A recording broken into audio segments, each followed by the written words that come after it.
നമസ്കാരം. ഉച്ചവാർത്തയിലേക്ക് സ്വാഗതം. സംസ്ഥാനത്ത് തദ്ദേശ തെരഞ്ഞെടുപ്പിനുള്ള തീയതി പ്രഖ്യാപിച്ചു. പെരുമാറ്റച്ചട്ടം നിലവിൽ വന്നു. ഇനി തദ്ദേശ പോൽ തലക്കെട്ടുകളുണ്ട്. മടങ്ങിയെത്തും. ഡിസംബർ 9-നും ഡിസംബർ 11-നും 2 ഘട്ടമായി രാവിലെ 7 മണി മുതൽ വൈകുന്നേരം 6 മണി വരെയായിരിക്കും പോളിംഗ്. വോട്ടെണ്ണൽ നടത്തുന്നത് കൌണ്ടിംഗ് 2025 ഡിസംബർ 13 ശനിയാഴ്ചയാണ്. സംസ്ഥാനത്ത് തദ്ദേശ തെരഞ്ഞെടുപ്പ് 2 ഘട്ടങ്ങളായി. തിരുവനന്തപുരം മുതൽ എറണാകുളം വരെ ഡിസംബർ 9-നും തൃശൂർ മുതൽ കാസർഗോഡ് വരെ ഡിസംബർ 11-നും വോട്ടെടുപ്പ്. വോട്ടെണ്ണൽ 13-ന്. പത്രിക സമർപ്പിക്കാനുള്ള അവസാന തീയതി ഈ മാസം 21. പെരുമാറ്റച്ചട്ടം നിലവിൽ വന്നു. വോട്ടെടുപ്പ് ദിവസം എല്ലാ സർക്കാർ ജീവനക്കാർക്കും അവധി.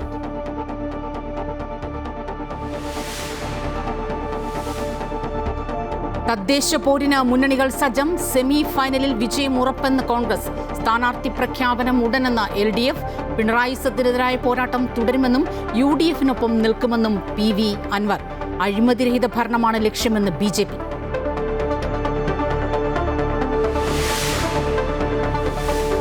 അവസാനഘട്ട വോട്ടെടുപ്പിനൊരുങ്ങി ബീഹാർ. ഇന്ന് നിശബ്ദ പ്രചരണം. 20 ജില്ലകളിലെ 122 മണ്ഡലങ്ങൾ നാളെ പോളിംഗ് ബൂത്തിലേക്ക്. ജനവിധി തേടുന്നത് 4 മന്ത്രിമാരുൾപ്പെടെയുള്ള പ്രമുഖർ. വോട്ടെണ്ണൽ 14-ന്.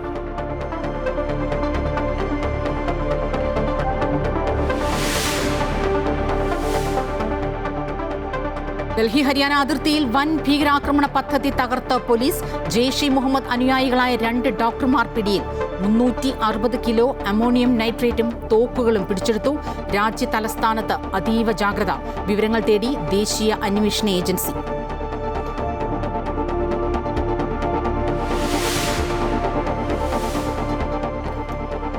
തിരുവനന്തപുരം SAT ആശുപത്രിയിൽ പ്രസവത്തിനെത്തിയ യുവതി അണുബാധയേറ്റ് മരിച്ച സംഭവത്തിൽ അന്വേഷണത്തിന് വിദഗ്ധ സമിതി.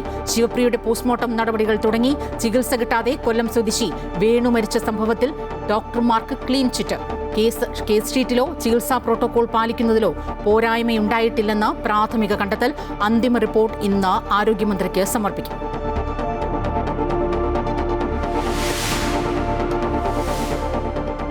തമനത്തെ വാട്ടർ ടാങ്ക് തകർച്ചയിൽ കൊച്ചി കോർപ്പറേഷൻ പരിധിയിൽ ഭാഗികമായി ജലവിതരണം മുടങ്ങി. വൈകിട്ടോടെ പുനഃസ്ഥാപിക്കാൻ നീക്കം. ജലവിഭവ മന്ത്രിയുടെ നേതൃത്വത്തിൽ യോഗം. ജല അതോറിറ്റിയുടെ ഫീഡർ ടാങ്കിന്റെ ഭിത്തി തകർന്നത് ഇന്ന് പുലർച്ചെ. കനത്ത നാശനഷ്ടം. സംസ്ഥാനത്ത് തദ്ദേശ തെരഞ്ഞെടുപ്പ് 2 ഘട്ടങ്ങളായി നടത്തും. തിരുവനന്തപുരം മുതൽ എറണാകുളം വരെ ഡിസംബർ 9-നും തൃശൂർ മുതൽ കാസർഗോഡ് വരെ ഡിസംബർ 11-നുമാണ് വോട്ടെടുപ്പ്. 13-നാണ് വോട്ടെണ്ണൽ. ഈ മാസം 21-നാണ് പത്രിക സമർപ്പിക്കാനുള്ള അവസാന തീയതി. സംസ്ഥാന തെരഞ്ഞെടുപ്പ് കമ്മീഷണർ A. ഷാജഹാൻ വാർത്താസമ്മേളനത്തിലാണ് തെരഞ്ഞെടുപ്പ് തീയതി പ്രഖ്യാപിച്ചത്. 2 ഘട്ടമായിട്ടാണ് ഇത്തവണ പോളിംഗ് നടത്തുന്നത്.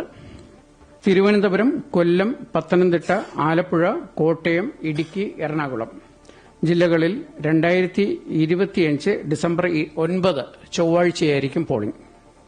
തൃശൂർ, പാലക്കാട്, മലപ്പുറം, കോഴിക്കോട്, വയനാട്, കണ്ണൂർ, കാസർഗോഡ് ജില്ലകളിൽ 7 ജില്ലകളിൽ 2025 ഡിസംബർ 11 വ്യാഴാഴ്ചയായിരിക്കും പോളിംഗ്.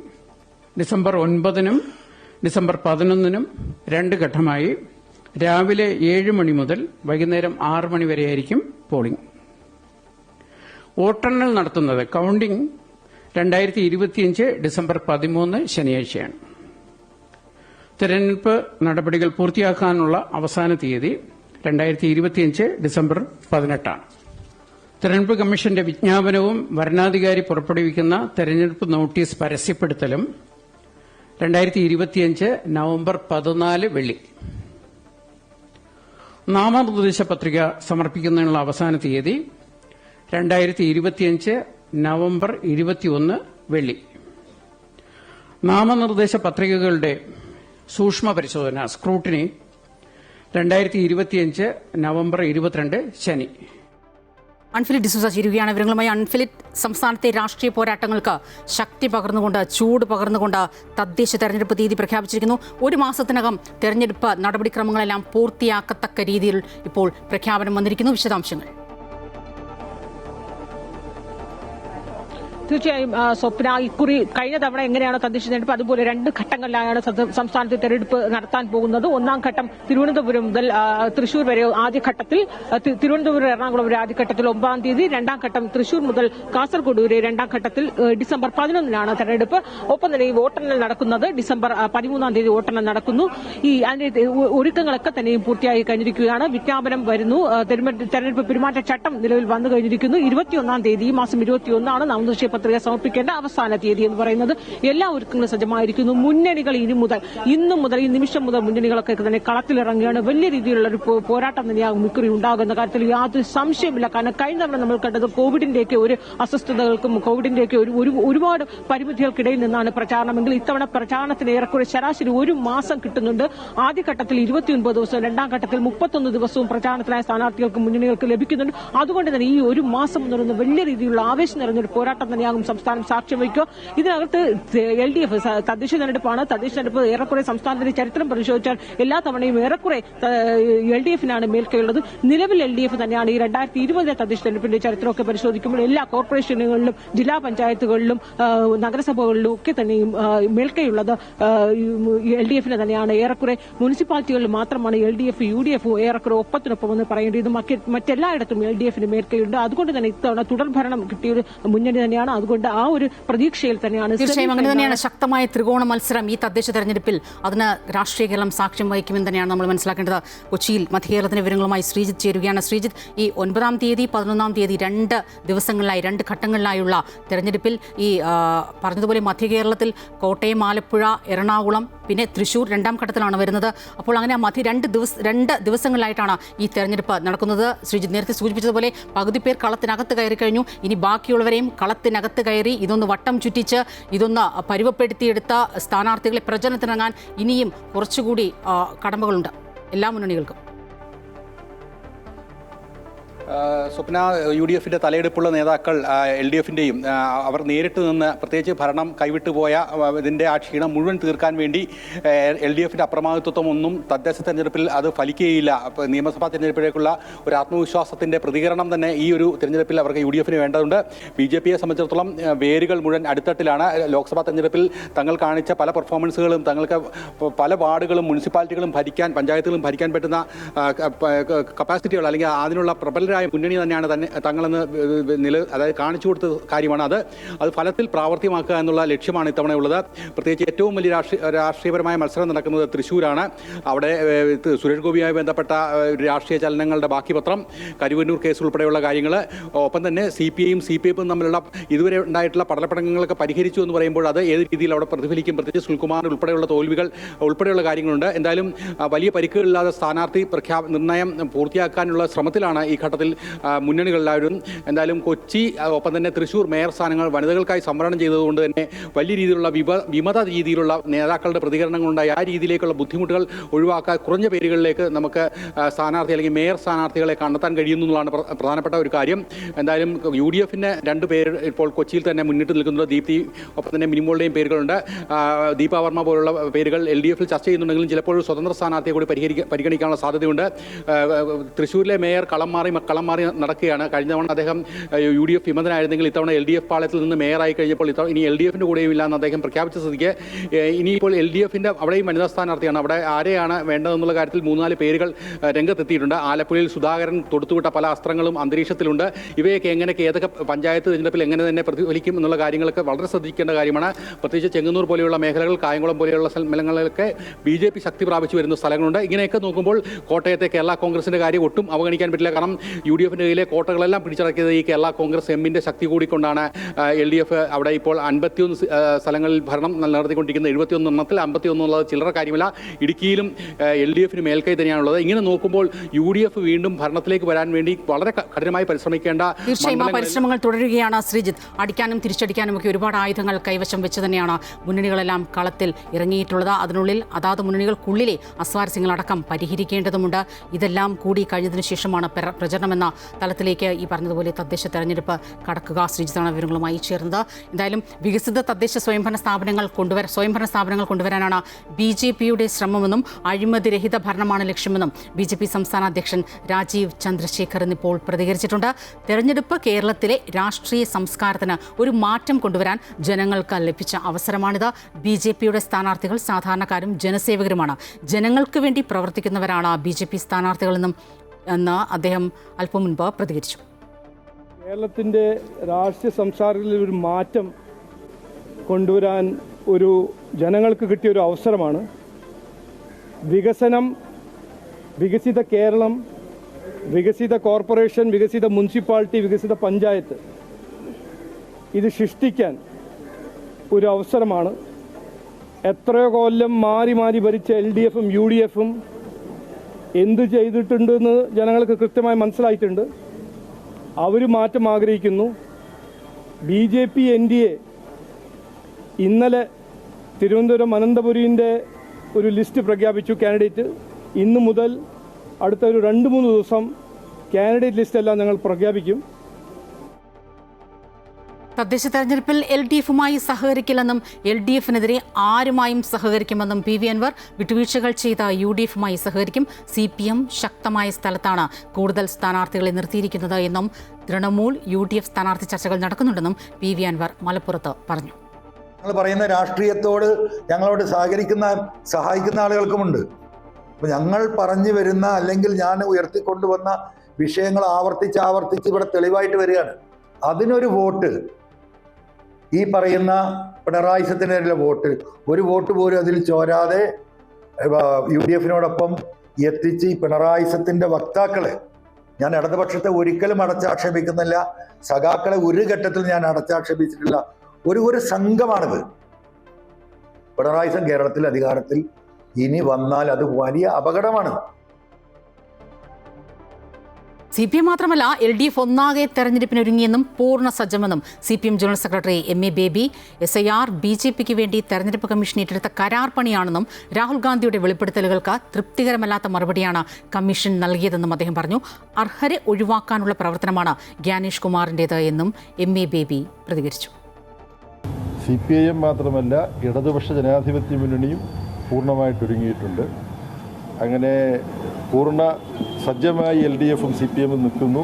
ദുഷ്പ്രചരണങ്ങൾ എല്ലാ കാലത്തും നടന്നിട്ടുണ്ട്. പിന്നെ ആശുപത്രിയിലൊക്കെ ഉണ്ടാകുന്ന ചില പ്രശ്നങ്ങൾ, ആ പ്രശ്നങ്ങൾ ഒറ്റപ്പെട്ട സംഭവങ്ങളാണ്. കേരളത്തിൻ്റെ ആരോഗ്യമേഖല എന്ന് പറഞ്ഞാൽ ലോകം പൊതുവിൽ ശ്രദ്ധിക്കുന്നതാണ്. ശിശുമരണ നിരക്ക് ഈ ഒരു സംസ്ഥാനത്തിൻ്റെയോ രാജ്യത്തിൻ്റെയോ പൊതു ആരോഗ്യ പരിപാലനവുമായി ബന്ധപ്പെട്ട ആളുകൾ പരിശോധിക്കുന്ന ഒരു അളവുകോലാണ്. അതിൽ നമ്മൾ ഏറ്റവും വികസിച്ച രാജ്യങ്ങളെക്കാളും മുമ്പിലാണ് കേരളം. തെരഞ്ഞെടുപ്പിന് സജ്ജമാണെന്ന് LDF സജ്ജമെന്ന് കൺവീനർ TP രാമകൃഷ്ണനും പറഞ്ഞു. കേരളം കൈവരിച്ച നേട്ടങ്ങളുണ്ട്, അത് ഉയർത്തിക്കാട്ടും. കേരളത്തിന്റെ ഭാവിക്ക് LDF വീണ്ടും വരണം. ഇത് തദ്ദേശ തെരഞ്ഞെടുപ്പിൽ ചർച്ചയാകും. രഹസ്യധാരണ ആരുമായുമില്ല. മതനിരപേക്ഷ കക്ഷികളുമായുള്ള ബന്ധം മാത്രമാണ്. വർഗീയ കക്ഷികളുമായി ബന്ധമുണ്ടാക്കില്ല. വെൽഫെയർ പാർട്ടിക്കും SDPIക്കും UDFുമായിട്ടാണ് ബന്ധം. വർഗീയ കക്ഷികളുമായി ബന്ധമില്ല, അന്തർധാരയില്ല. അങ്ങനെ ഒരു ബന്ധം ഒരിക്കലും ഉണ്ടാകില്ല എന്നും LDF കൺവീനർ ആവർത്തിച്ചു. വിരുദ്ധമായ മതനിരപേക്ഷതയ്ക്ക് നിരക്കാത്ത ഒരു നിലപാടും ഇടതുപക്ഷ ജനാധിപത്യ മുന്നണി സ്വീകരിക്കില്ല. വെൽഫെയർ പാർട്ടി വിട്ടു എന്നൊന്നും ഇപ്പോൾ കേരളത്തിൽ പറയാൻ കഴിയില്ല. കാരണം വെൽഫെയർ പാർട്ടിയെ ലീഗ് സ്വാഗതം ചെയ്യാണ്, കോൺഗ്രസ് അവരെ സ്വാഗതം ചെയ്തിട്ടുണ്ട്. അവരെല്ലാം പറഞ്ഞത് 2019 മുതൽ അവരുമായിട്ടുള്ള ധാരണ തുടരുകയില്ല. അതിനെന്താ ഒരു പ്രശ്നം നോക്കിയാണ് കോൺഗ്രസിന്റെ പ്രധാനപ്പെട്ട നേതാക്കൾ ചോദിക്കുന്നത്. തെരഞ്ഞെടുപ്പ് തീയതികൾ പ്രഖ്യാപിച്ചതിനിപ്പുറവും സീറ്റ് വിഭജനത്തിൽ ഇനിയും തർക്കം തുടർന്നു. കോഴിക്കോട് കോർപ്പറേഷനിൽ സീറ്റ് വിഭജനവുമായി ബന്ധപ്പെട്ട തർക്കമാണ്. ചാലപ്പുറം സീറ്റ് CMPയിൽ നിന്ന് തിരിച്ചെടുക്കണമെന്നാവശ്യപ്പെട്ട് കോഴിക്കോട് DCCയിൽ പ്രതിഷേധം. മണ്ഡലം പ്രസിഡന്റ് M. അയ്യൂബ് ഉൾപ്പെടെയുള്ളവരാണ് പ്രതിഷേധവുമായി എത്തിയത്. സീറ്റ് തിരിച്ചെടുത്തില്ലെങ്കിൽ 15ഓളം പേർ രാജിവെക്കുമെന്ന ഭീഷണിയുമുണ്ട്. കഴിഞ്ഞ തവണ പാളയത്ത് വിമത സ്ഥാനാർത്ഥിയെ പിന്തുണച്ചതിന്റെ പേരിൽ പാർട്ടി പുറത്താക്കിയ വ്യക്തിയാണ് M. അയ്യൂബ്. ഇദ്ദേഹത്തിന്റെ നേതൃത്വത്തിലാണ് പ്രതിഷേധം. 12 പേർ രാജിക്കത്ത് നൽകി. കാര്യങ്ങൾ ഞാൻ കൊടുത്തിട്ടുണ്ട്, എൻ്റെ പരാതി ഞാൻ ബോധ്യപ്പെടുത്തിയിട്ടുണ്ട്, അത് അംഗീകരിക്കും എന്ന് പറഞ്ഞിട്ടുണ്ട്. അതിൻ്റെ ശേഷം ഞാൻ നിങ്ങളെ കാണും. രാജിവെച്ചിട്ടില്ല. എൻ്റെ പേര് അയ്യൂബ്. കൊല്ലത്ത് കോൺഗ്രസ് നേതാവ് തലച്ചിറ അസീസ് കേരള കോൺഗ്രസ് ബിയിൽ ചേർന്നു. പാർട്ടി ചെയർമാൻ മന്ത്രി കെ ബി ഗണേഷ് കുമാർ നേരിട്ടെത്തി മെമ്പർഷിപ്പ് നൽകി. കൊല്ലം വെട്ടിക്കവല ഗ്രാമപഞ്ചായത്ത് പ്രസിഡന്റ് തലച്ചിറ അസീസിനെ കഴിഞ്ഞ ദിവസം പാർട്ടി വിരുദ്ധ പ്രവർത്തനത്തിന്റെ പേരിൽ കോൺഗ്രസ് പുറത്താക്കിയിരുന്നു. ഗണേഷ് കുമാറിനെ വീണ്ടും നിയമസഭയിലേക്ക് തെരഞ്ഞെടുക്കണമെന്ന് അസീസ് ആഹ്വാനം ചെയ്തതിനെ തുടർന്നായിരുന്നു നടപടി. തലച്ചിറ അസീസിനെ കോൺഗ്രസ് പുറത്താക്കിയത് സത്യം പറഞ്ഞതിനെന്നും അസീസിന് സംസ്ഥാന തലത്തിൽ സ്ഥാനം നൽകുമെന്നും കെ ബി ഗണേഷ് കുമാർ പറഞ്ഞു. സൂര്യൻ ഉദിച്ചതുപോലെ പ്രകാശം പരത്തി നിൽക്കുന്ന നേതാവാണ് കെ ബി ഗണേഷ് കുമാർ എന്നും മുട്ടിയാൽ തുറക്കുന്ന വാതിൽ കെ ബി ഗണേഷ് കുമാറിൻ്റേത് മാത്രമായിരുന്നുവെന്നും തലച്ചിറ അസീസ് പ്രതികരിച്ചു.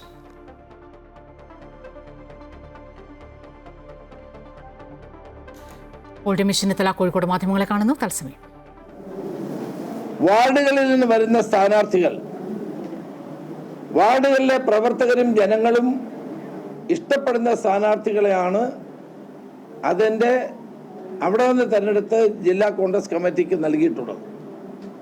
അതിന് ഒരു വ്യത്യാസവും വരുത്താതെയാണ്, എന്നാൽ മറ്റ് ഘടകങ്ങൾ കൂടി പരിശോധിച്ചിട്ടാണ് ഈ സ്ഥാനാർത്ഥി പട്ടികയിൽ 22 പേരെ ഇപ്പോൾ പ്രഖ്യാപിക്കുന്നത്. ബാക്കിയുള്ളത് ഉടൻ പ്രഖ്യാപിക്കും.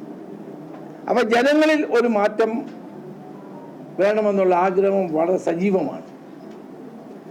അതുകൊണ്ടാണ് ഇത്തവണ ജില്ലാ പഞ്ചായത്ത് കോഴിക്കോട് ജില്ലാ പഞ്ചായത്തിലേക്ക് 7 സീറ്റുകൾ ഓൾറെഡി നമ്മൾ പ്രഖ്യാപിച്ചു കഴിഞ്ഞു. ഇനി 7 സീറ്റൂടെ പ്രഖ്യാപിക്കാനുണ്ട്. അതും വൈകാതെ പ്രഖ്യാപിക്കും. ഗ്രാമതലങ്ങളിൽ, പഞ്ചായത്തുകളിൽ, മുനിസിപ്പാലിറ്റികളിലൊക്കെ വളരെ വേഗതയിൽ സ്ഥാനാർത്ഥി നിർണയം നടന്നുകൊണ്ടിരിക്കുകയാണ്. ഏതാനും ദിവസങ്ങൾക്കുള്ളിൽ തന്നെ ജില്ലാ കോൺഗ്രസ് കമ്മിറ്റിയും ജില്ലാ സ്റ്റിയറിംഗ് കമ്മിറ്റിയും അതിനുള്ള അനുവാദം കൊടുത്ത് അതിൻ്റെ പ്രവർത്തനങ്ങളും മുന്നോട്ട് കൊണ്ടുപോകും. കോഴിക്കോട് കോർപ്പറേഷനിലെ 22 സ്ഥാനാർത്ഥികളെ പ്രഖ്യാപിക്കുകയായിരുന്നു രമേശ് ചെന്നിത്തല.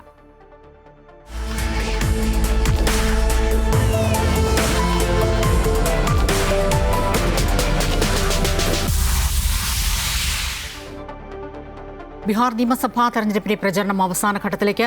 ഇനി നിശബ്ദ പ്രചരണത്തിന്റെ ദിവസമാണ് ഇന്ന്. 122 സീറ്റിലേക്കാണ് നാളെ വോട്ടെടുപ്പ് നടക്കുന്നത്. രേണുദേവി, നീരജ് കുമാർ, സുമിത് കുമാർ, ജയന്ത്രാജ് കുഷ്വാഹ തുടങ്ങി മന്ത്രിമാർ ഉൾപ്പെടെയുള്ള പ്രമുഖരാണ് ജനവിധി തേടുന്നത്. ന്യൂനപക്ഷങ്ങൾക്ക് കൂടുതൽ സ്വാധീനമുള്ള മണ്ഡലങ്ങളും രണ്ടാം ഘട്ടത്തിൽ ജനവിധി തേടുന്നവയിൽ ഉൾപ്പെടുന്നു. 14-നാണ് വോട്ടെണ്ണൽ.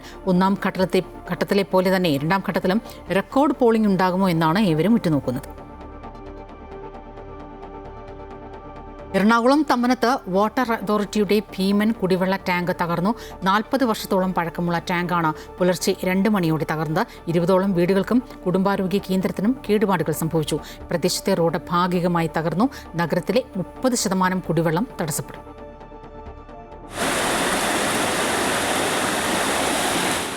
പുലർച്ചെ 2 മണിയോടെയാണ് തമ്മനത്ത് ഭീമൻ വാട്ടർ ടാങ്കിന്റെ ഭിത്തി ഇടിഞ്ഞു വീണത്. വെള്ളം ശക്തിയായി വീടുകളിലേക്ക് ഇരച്ചു കയറി. മതിലുകൾ തകർന്നു. 20ഓളം വീടുകളിൽ ചെളി നിറഞ്ഞു. ധാരാളം വീട്ടുപകരണങ്ങളും തകർന്നു. പ്രദേശത്തെ റോഡും ഭാഗികമായി തകർന്നു. 1,38,00,000 ലിറ്റർ വെള്ളമാണ് ടാങ്കിന്റെ സംഭരണശേഷി. അപകടം നടക്കുമ്പോൾ 80% വെള്ളമുണ്ടായിരുന്നു. ടാങ്കിന്റെ 2 ക്യാബിനുകളിൽ ഒരെണ്ണത്തിന്റെ ഭിത്തിയാണ് തകർന്നത്. ബലക്ഷയമോ മറ്റു പ്രശ്നങ്ങളോ മുൻപ് ശ്രദ്ധയിൽപ്പെട്ടിട്ടില്ലെന്നാണ് വാർഡ് കൗൺസിലർ വ്യക്തമാക്കുന്നത്. കാലങ്ങളിൽ ഓവർഫ്ലോ അല്ലാതെ മറ്റുള്ള ഒരു കപ്പാസിറ്റി അല്ലെങ്കിൽ ഈ പറഞ്ഞ ഇതുപോലെ വിള്ളലോ അങ്ങനെ ആരും ശ്രദ്ധപ്പെട്ടിട്ടില്ല. തൃപ്പൂണിത്തുറ, പേട്ട, ചേരാനെല്ലൂർ അടക്കം നഗരത്തിലെ 30% ജലവിതരണം തടസ്സപ്പെട്ടിട്ടുണ്ട്. MLA-മാരായ ഉമാ തോമസ്, TJ വിനോദ് എന്നിവർ സ്ഥലം സന്ദർശിച്ച് സ്ഥിതിഗതികൾ വിലയിരുത്തി. നമ്മുടെ ഇവിടെ സമീപവാസികൾക്കൊക്കെ അവരുടെ വീടുകളിലൊക്കെ വെള്ളം കയറി. രാത്രി 2 മണിക്കായതുകൊണ്ട് വലിയ അപകടം നടന്നത്. എന്താണെന്ന് വെച്ച് കഴിഞ്ഞാൽ അവിടെ പാർക്ക് ചെയ്ത് വെച്ചിരിക്കുന്ന 2 വീലർ ഓട്ടോറിക്ഷ അടക്കം തള്ളിപ്പോയി എന്നാണ് പറയണത്. അപ്പോൾ ആളുകൾ കൂടി ഉണ്ടായിരുന്നെങ്കിൽ എല്ലാവരും കിടക്കുകയായിരുന്നു എന്നുള്ളതുകൊണ്ട് ചെറിയൊരാശ്വാസം എന്ന് പറയാം. ഇവർ പുറത്തെങ്ങാനും ഇറങ്ങി നടക്കുമ്പോഴാണെങ്കിൽ ഇതിലും വലിയ അപകടം ചിലപ്പോൾ സംഭവിച്ചിരുന്നേനെ. 40 വർഷത്തിലധികം പഴക്കമുള്ള ടാങ്കാണ് തകർന്നത്. റവന്യൂ ഉദ്യോഗസ്ഥർ സ്ഥലത്തെത്തി കണക്കെടുപ്പ് നടത്തിയിട്ടുണ്ട്. വിവിധ സംഘടനകളും നാട്ടുകാരും കൂട്ടായി വീടുകൾ വൃത്തിയാക്കുന്ന പ്രവൃത്തികളും ഏറ്റെടുത്തു. ആളപായമില്ലാത്തത് മഹാഭാഗ്യം മാത്രം. ബലക്ഷയം കണ്ടെത്തുന്നതിലും മുൻകരുതലെടുക്കുന്നതിലും ആർക്കൊക്കെ വീഴ്ച പറ്റി, അതാണ് ഇനി അറിയേണ്ടത്. ക്യാമറാമാൻ ബിനു ഈശ്വരമംഗലത്തിനൊപ്പം AT ശ്രുതി, അമൃത ന്യൂസ്, കൊച്ചി. തമനത്ത് വാട്ടർ ടാങ്ക് തകർന്നത് കുടിവെള്ള വിതരണത്തെ ബാധിച്ചുവെന്ന് മന്ത്രി റോഷി അഗസ്റ്റിൻ. നാശനഷ്ടങ്ങൾ വിലയിരുത്താൻ റവന്യൂ വകുപ്പ് നടപടികൾ തുടങ്ങിയിട്ടുണ്ട്. വാട്ടർ അതോറിറ്റി, ഇറിഗേഷൻ, റവന്യൂ വകുപ്പുകൾ യോഗത്തിൽ പങ്കെടുക്കും. സംഭവം അപ്രതീക്ഷിതമെന്നും ടാങ്കിന്റെ ഒരു സൈഡ് ശക്തിപ്പെടുത്തി പമ്പിംഗ് ആരംഭിക്കുന്നതിനുള്ള കാര്യം ആലോചിക്കുമെന്നും അദ്ദേഹം പ്രതികരിച്ചു. അവിടെ തന്നെ ഇതിൻ്റെ ഒരു പ്രതലം 2 പ്രതലത്തിലും വെള്ളം ഉണ്ടായിരുന്നു. ഇത് 2 കമ്പാർട്ട്മെൻ്റ് ഇടുന്ന സമയത്ത് ഒന്ന് ഒഴിവാക്കപ്പെട്ട സമയത്ത് പ്രഷർ മാനേജ്മെൻറ്റ് ഇതിൻ്റെ ഭിത്തി എങ്ങനെ ബാധിക്കും അത് പഠിക്കുന്നതിനുള്ള റിപ്പോർട്ട് വരുന്നതിനോടൊപ്പം തന്നെ ഒരു സൈഡ് മണൽച്ചാക്കിട്ട് സ്ട്രെങ്തൻ ചെയ്ത് നമുക്ക് പമ്പിംഗ് ആരംഭിക്കുന്നതിനുള്ള സൗകര്യം ഇമ്മീഡിയറ്റായിട്ട് ചെയ്യുന്നതിനുള്ള സ്ഥിതിവിശേഷവും നോക്കും. അങ്ങനെയാണെങ്കിലും പ്രഷർ മാനേജ്മെൻറ്റ് അടിസ്ഥാനത്തിൽ ടൈലൻഡിലേക്ക് ചെല്ലുമ്പോൾ ചേരാനല്ലൂർ ഉൾപ്പെടെയുള്ള പ്രദേശങ്ങളിലേക്ക് വെള്ളത്തിൻ്റെ കുറവുണ്ടാകാനുള്ള സാധ്യത പ്രാഥമികമായി വിലയിരുത്തിയിട്ടുണ്ട്. വാട്ടർ ടാങ്ക് തകർന്ന വലിയ നാശനഷ്ടമുണ്ടായെന്ന് കൊച്ചി മേയർ എം അനിൽകുമാർ. നാശനഷ്ടങ്ങളിൽ സർക്കാർ ഇടപെടണമെന്നും മന്ത്രി പി രാജീവുമായി സംസാരിച്ചുവെന്നും അദ്ദേഹം പറഞ്ഞു. അടിയന്തര ജലവിതരണത്തിന് ടാങ്കറുകൾ ലഭ്യമാക്കണം, എല്ലാവരും ഒരുമിച്ച് നിൽക്കണമെന്നും അദ്ദേഹം ആവശ്യപ്പെട്ടു. വളരെ അപ്രതീക്ഷിതമായി ഉണ്ടായ ഈ സംഭവം സത്യത്തിൽ ആകെയുള്ളൊരു ആശ്വാസം, കൊച്ചി നഗരത്തിനുള്ളൊരു ആശ്വാസം ആളപായം ഉണ്ടായില്ല എന്നുള്ളതാണ്. പക്ഷേ വിവരണാതീതമായ നാശനഷ്ടം ഇവിടെ ഉണ്ടായിട്ടുണ്ട്. ആ നാശനഷ്ടങ്ങളെ സംബന്ധിച്ച് ഗവൺമെൻറ് എന്തെങ്കിലും ആലോചിക്കണമെന്നുള്ളതാണ്. കാരണം ആളുകളുടെ വണ്ടികൾക്ക് ഡാമേജ് ഉണ്ടായിട്ടുണ്ട്. ചേരാനല്ലൂർ പഞ്ചായത്ത്, തൃപ്പൂണിത്തുറ, പേട്ട ഭാഗങ്ങളിലും ജലവിതരണം തടസ്സപ്പെടുമെന്നും വേഗത്തിൽ ജലവിതരണം പുനഃസ്ഥാപിക്കാൻ ശ്രമം നടക്കുന്നുവെന്നും സൂപ്രണ്ടിംഗ് എഞ്ചിനീയർ രതീഷ് കുമാർ പറഞ്ഞു. സംഭരണിയുടെ അടിത്തറ ഇരുന്നുപോയതാണ് അപകട കാരണമെന്നാണ് പ്രാഥമിക നിഗമനമെന്നും അദ്ദേഹം പറഞ്ഞു. ഞങ്ങൾ ചെക്ക് ചെയ്തുകൊണ്ടിരിക്കുകയാണ്. ഇതുവരെ ഇങ്ങനെ ഒരു ഇത് റിപ്പോർട്ട് ചെയ്തിട്ടില്ല. അപ്പോൾ പെട്ട ഓൾ ഓഫ് എ സഡൻ ഇന്നലെ 2:30 വോൾ ഇങ്ങനെ കൊളാപ്സ് ആവുകയാണ് ചെയ്തത്. ഇമ്മീഡിയറ്റ് ആയിട്ട് ആലുവയിൽ നിന്നുള്ള പമ്പിംഗ് നിർത്തി. അതാണ് നമുക്ക് ആദ്യം ചെയ്യാൻ പറ്റുക. പമ്പിംഗ് നിർത്തി. അതുകൊണ്ട് വേറെ ഇഷ്യൂസ് ഒന്നും ഉണ്ടായിട്ടില്ല. എങ്കിലും ഈ പറഞ്ഞ പോലെ നമ്മുടെ ഒരു 2 കമ്പാർട്ട്മെൻറ്റായിട്ടാണ് ഈ ടാങ്ക് നിലവിൽ നിൽക്കുന്നത്. അതിൻ്റെ പകുതി ഭാഗം ലോഡ് ചെയ്ത് ചെയ്യുന്നതാണ്. അത് മാഡം പറഞ്ഞ പോലെ മാഡം ഇപ്പോൾ കൊച്ചി യൂണിവേഴ്സിറ്റിയുടെ പ്രൊഫസർമാരുമായിട്ട് സംസാരിച്ചിട്ടുണ്ട്. ഡൽഹി ഹരിയാന അതിർത്തിയിൽ വൻ ഭീകരാക്രമണ പദ്ധതി തകർത്തു. ജമ്മുകശ്മീരിൽ നിന്നുള്ള 2 ഡോക്ടർമാർ ഫരീദാബാദിൽ പിടിയിലായി. ഒരാളിൽ നിന്ന് 360 കിലോ അമോണിയം നൈട്രേറ്റും തോക്കുകളും പിടിച്ചെടുത്തു. ദേശീയ അന്വേഷണ ഏജൻസി വിവരങ്ങൾ തേടിയിട്ടുണ്ട്.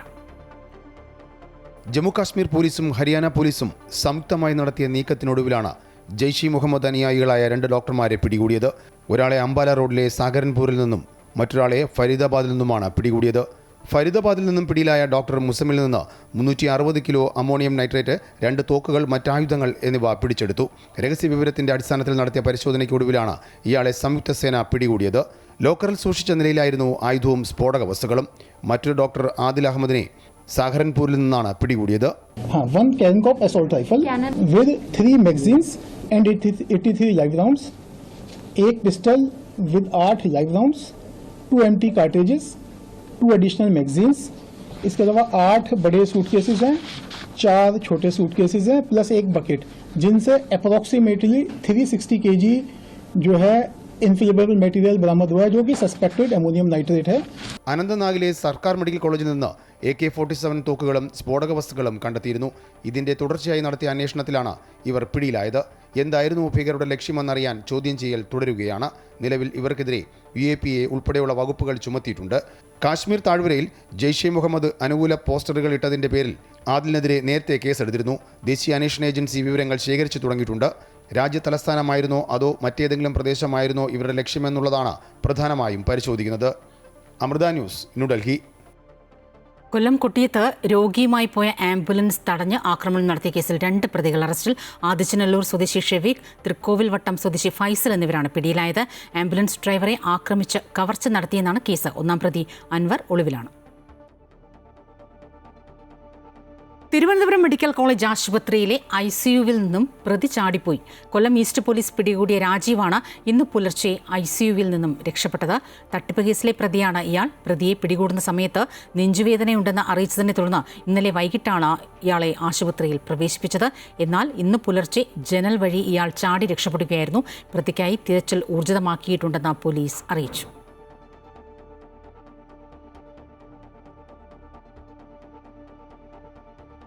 തിരുവനന്തപുരം SCT ആശുപത്രിയിൽ പ്രസവശേഷം യുവതി മരിച്ച സംഭവത്തിൽ അന്വേഷണത്തിന് ഉത്തരവിട്ട ആരോഗ്യവകുപ്പ്. മന്ത്രി വീണ ജോർജിന്റെ നിർദ്ദേശത്തിന്റെ അടിസ്ഥാനത്തിൽ ജില്ലാ മെഡിക്കൽ ഓഫീസർ അന്വേഷണത്തിന് വിദഗ്ധ സമിതിയെ നിയോഗിച്ചു. അതേസമയം ശിവപ്രിയയുടെ പോസ്റ്റ്മോർട്ടം നടപടികൾ ആരംഭിച്ചു.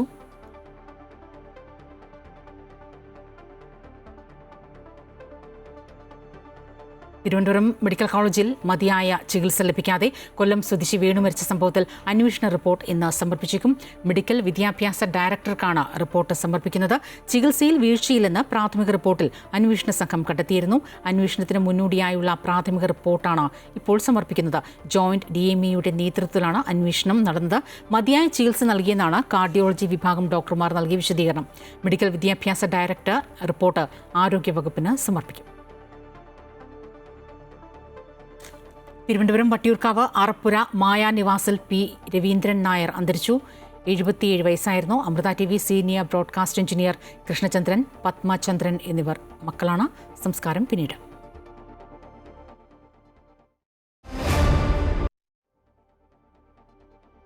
IPL-ൽ സഞ്ജു സാംസൺ ചെന്നൈ സൂപ്പർ കിങ്സിലേക്ക് എത്തുമോ എന്ന് ഇന്നറിയാം. ഇത് സംബന്ധിച്ച നിർണായക യോഗം ഇന്ന് നടക്കും. രാജസ്ഥാൻ റോയൽസുമായി ചെന്നൈ ധാരണയിലെത്തിയതായിട്ടാണ് റിപ്പോർട്ട്.